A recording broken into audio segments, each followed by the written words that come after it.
Assalamualaikum warahmatullahi wabarakatuh. Selamat malam semuanya. Mohon maaf, ini kamera saya agak ngeblur karena pencahayaannya yang kurang bagus ya teman-teman.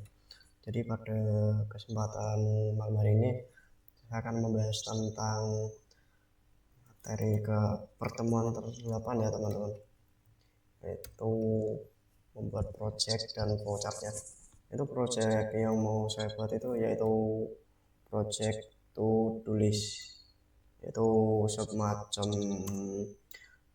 project buat menginisiasi dan jadi sistem pengingat buat tugas dan kegiatan yang bisa kita lakukan.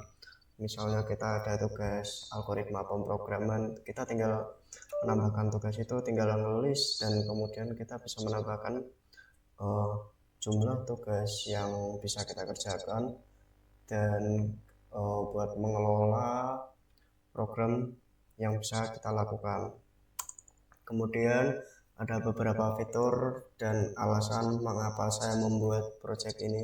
Itu fitur pertama, ada fitur menambahkan tugas, yaitu kita secara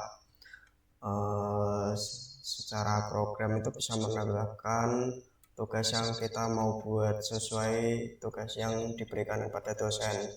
Kemudian ada fitur lihat dan tugas.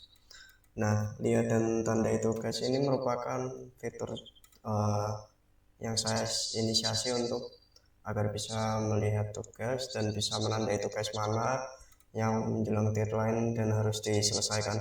Kemudian ada hapus untuk menghapus pengingat yang lalu yang tugas yang sudah dikerjakan ya teman-teman. Nah, fitur ini juga saya rancang supaya pengguna itu atau user bisa mengelola tugas secara fleksibel dan penggunaan dapat menambahkan tugas baru, melihat tugasnya, dan menghapus tugas apabila nggak diperlukan. Kemudian kita langsung masuk saja ke fungsinya, yaitu fungsi load test, yaitu fungsi yang memuat daftar tugas yang sudah tersimpan sebelumnya. Nah, kemudian kalau filenya belum ada ini, maka programnya akan tetap berjalan tanpa adanya error teman-teman. Nah, output yang dihasilkan dari ini yaitu menghasilkan list yang isinya tugas yang kita simpan dari tes txt ini teman-teman. Oke, untuk fungsi keduanya yaitu ada save test, atau fungsinya untuk menyimpan tugas yang diberikan dari kita untuk masuk ke programnya untuk diingat ya teman-teman.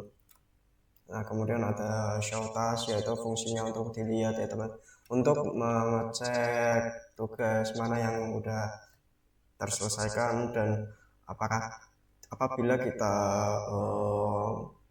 mengecek dan lupa menulis ataupun sudah menghapus, maka print yang dituliskan di sini adalah belum ada tugas yang tersedia ya teman-teman. Nah, kemudian apabila kita menuliskan tugas, maka daftar tugas di sini akan langsung memberikan list dan memasukkan tugas kita ya teman-teman, untuk daftar tugas, misal tugas algoritma pemrograman ini. Kemudian fungsi lanjutan yaitu ada add task, atau bisa menambah inputan tugas baru. Nah, jadi di sini nggak cuma tugas algoritma pemrograman teman-teman, tapi tugas lain juga bisa dimasukkan melalui program ini. Nah, kemudian untuk task event juga ini untuk nambahin tugas teman-teman. Jadi ini tuh fungsinya buat nambahin tugas yang ke list, buat masuk ke list. Oke, kemudian ada save untuk menyimpan. Nah, untuk outputnya sendiri nanti kok bisa dikonfirmasi ke user, yaitu tugas berhasil ditambahkan. Kemudian ada complete task atau penanda untuk tugas kita nanti itu sudah selesai atau belum. Apabila tugas kita sudah selesai, nanti kita bisa menginput nomor tugas yang sudah selesai dan tugas mana yang belum selesai, itu nanti keluarnya tugas belum selesai.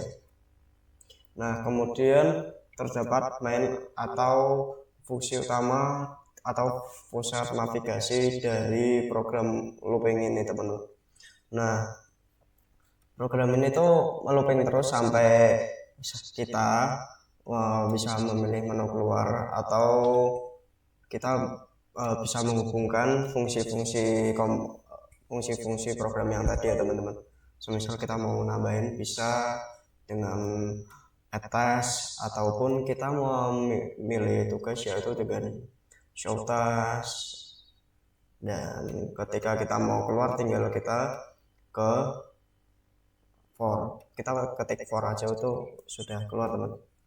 Oke, nah ringkasan alurnya itu sebenarnya mudah teman-teman, tinggal kita load data dari file, terus ada tampilan menu, habis itu kita tuh disuruh untuk memilih opsi-opsi untuk melihat daftar penugasan kita dan bisa menambahkan tugas yang mau kita tambahkan. Kemudian itu kita bisa mengelis tugas yang sudah selesai ataupun tugas yang belum selesai. Nah kemudian file ini itu akan disimpan secara otomatis teman-teman, dan apabila kita sudah menyelesaikannya kita akan keluar, dan kalau user mau memilih untuk keluar. Oke. Berikut ada contoh flowchartnya teman-teman. Jadi saya juga mau membuat flownya. Nah mungkin bisa saya percepat aja ya teman-teman buat flowchartnya.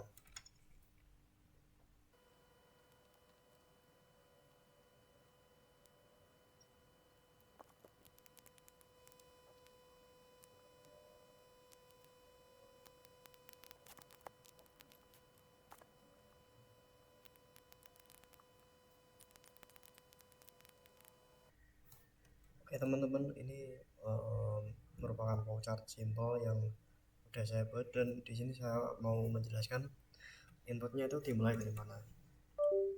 Itu ketika kita masuk ke program, maka dia akan menginput mulai tugas, kemudian dia akan loading tugas teks dalam bentuk txt yang nanti kita bisa edit tugas apa yang mau kita buat. Kemudian setelah itu output yang dikeluarkan ini mengeluarkan inputan lagi, yaitu sebuah tugas yang mau dibuat dan bisa di list. Kemudian apabila kita memilih opsi tidak, kita akan langsung masuk ke opsi keempat langsung, atau langsung berakhir dan langsung selesai. Namun apabila kita mengeklik dan memilih tampilan menu lihat tugas dari input pilihan, dari pilihan 1, 2, sampai 3, kita dapat diberikan beberapa opsi, yaitu pilihan pertama seperti nampilin semua tugas yang kita butuhin. Nah kemudian apabila kita menginput lagi dan kita misal mau memilih input kedua, yaitu input tugas baru, di save, kemudian dia itu masuk ke list file kita. Nah kemudian apabila kita mengeklik pilihan ketiga kita, yaitu kita bisa nampilin semua list daftar tugas kita. Kemudian kita bisa milih opsi selesai, atau kita bisa milih opsi hapus dari list kita. Nah kalau sudah, kita bisa mengeklik pilihan keempat ini untuk mengakhiri program kita dan mengakhiri list yang telah kita buat. Nah simpelnya seperti itu aja teman-teman. Jadi oke, kita lanjut ke programnya. Itu seperti ini teman-teman. Nah ini adalah file yang bakal kita masukin dia masih dalam bentuk txt ya. Nah seperti yang saya bilang, ini itu load untuk memasukkan file yang akan kita buat nanti. Kemudian nanti file yang dibuat ini akan di save atau disimpan ke dalam sini, dan kemudian kita bisa melihat inputan file tanpa bisa filenya hilang nanti teman-teman. Jadi ibaratnya kita bisa melihat file ini secara terus-terusan, dan kita bisa menambahkan tugas dari program kita. Misal ini ada tugas algoritma, kita bisa nambahin tugas apa yang mau kita itu input lagi.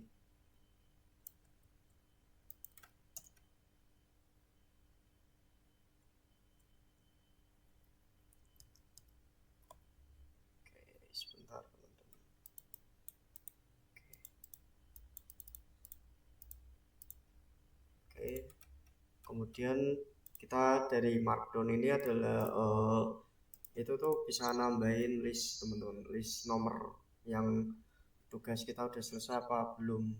Coba kita praktekin aja ya teman-teman.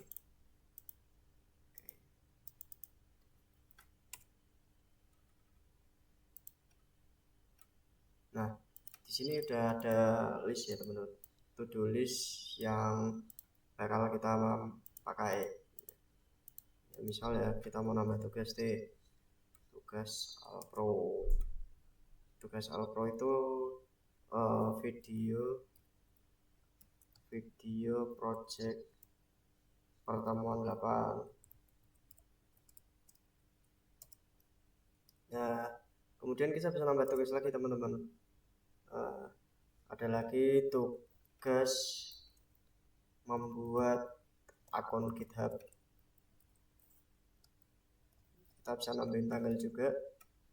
Misal ini masih misal ya teman-teman. Ini misal 17 November kemarin.